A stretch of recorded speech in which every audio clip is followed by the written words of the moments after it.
Thank you, Mr. Speaker, and it is a great honour on behalf of the Liberal Party of South Australia, on behalf of the opposition, to wholeheartedly support the motion that has been put forward by the Premier this afternoon, and to wholeheartedly support each of his sentiments towards the Ukrainian people, and to support each of the initiatives that the Government of South Australia has put into place to support those Ukrainians who have found their way to safety in the state of South Australia.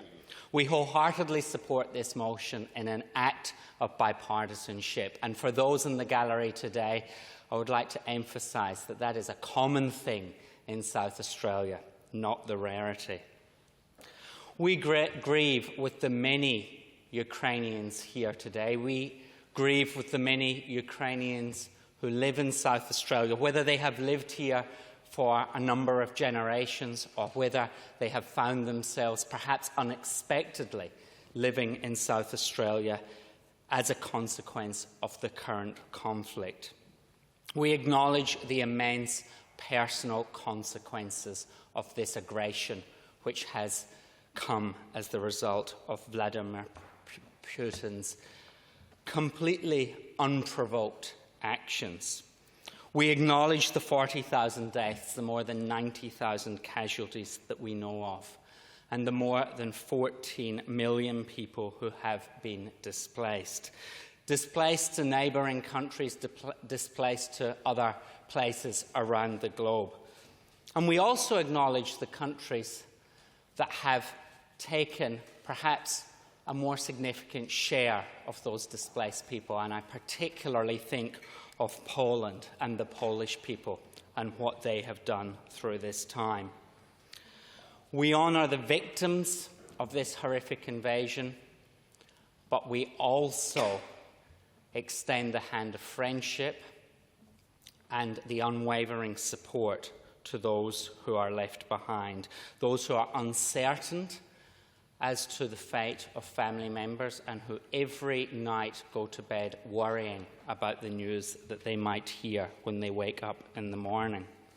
As the Premier said, Vladimir Putin was expected to roll into Ukraine and take that country within a matter of weeks. That hasn't been the case.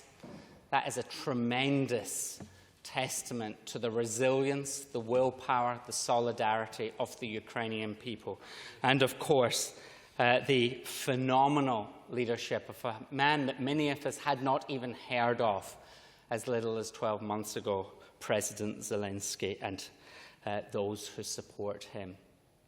This has been an example of a relatively small nation compared to its aggressor, standing up, holding its own, and communicating to the world and its allies, and building allies as it has gone, that this sort of behaviour cannot and will not be tolerated.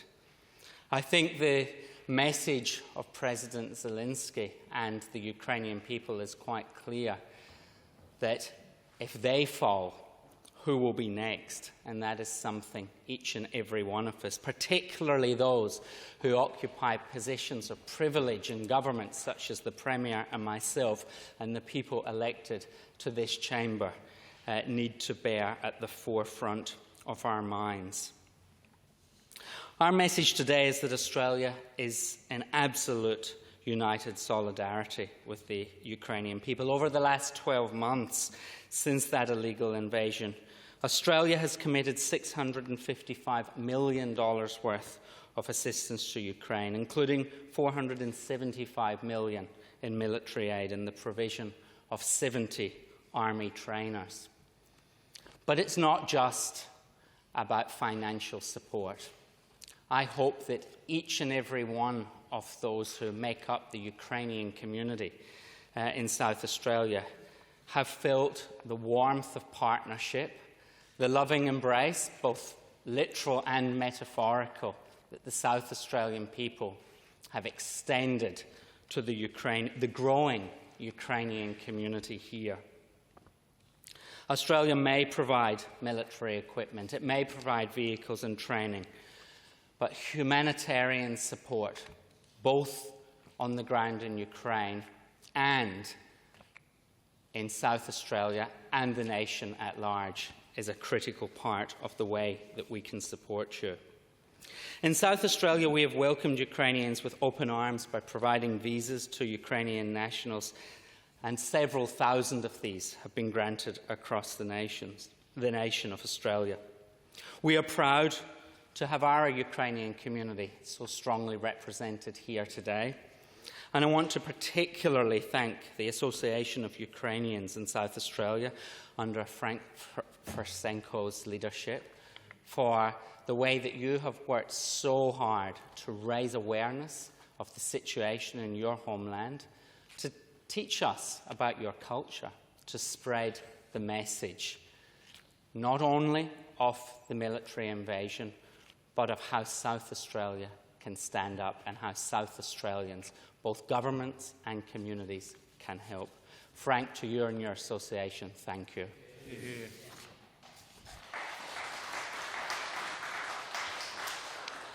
Mr. Speaker, democracy is something that we take for granted here in South Australia. There's no doubt about that. It's a good thing that we can take it for granted. But across the world, democracy is only enjoyed by just over 50% of our planet's population. And democracy across the globe is in decline.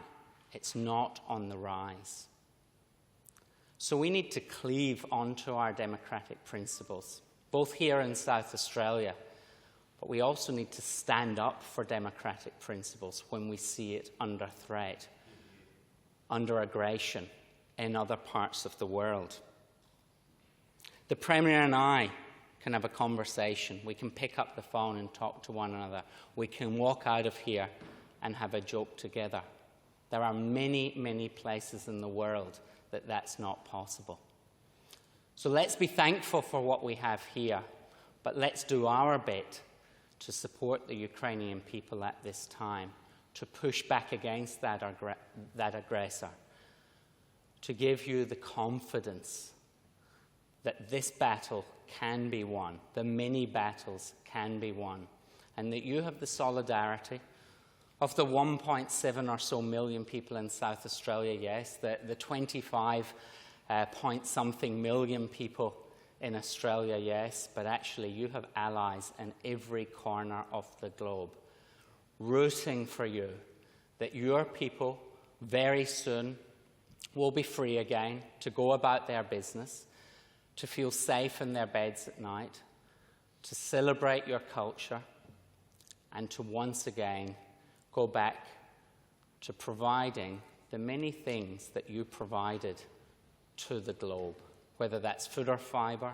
whether it's natural resources, whether it's the stories and the traditions of your culture that you have spread across the planet. Thank you for all of that.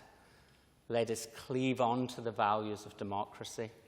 Let us fight for Ukraine, whether that be in a physical sense or whether it be by coming together in resilient solidarity with you all. We stand with you, Ukraine, and as this motion states, and as I say, in complete solidarity with the Premier, we will continue to do so for as long as it takes to ensure peace and independence is returned to the Ukrainian people. Slava Ukraini.